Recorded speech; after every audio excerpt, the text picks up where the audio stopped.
Hello guys, in this video I will show you how to write a review of any company on Indeed. So for that guys, first of all, you will need to log into your account on Indeed.com and then select company reviews.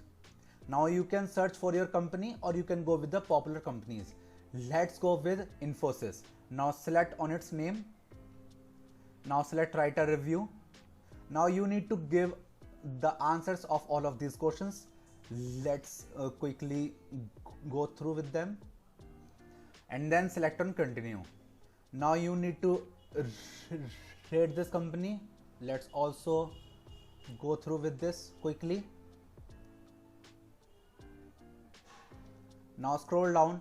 Now you need to give a review summary of your review for that company, and after writing it down you need to scroll down and enter here the 150 characters review of that company of yours, and then scroll down again. Now you need to enter here the pros and cons for working for that company.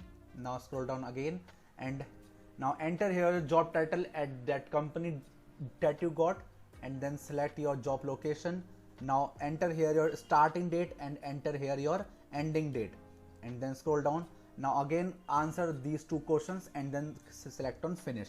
And that's how you guys can successfully give a review to a company on Indeed.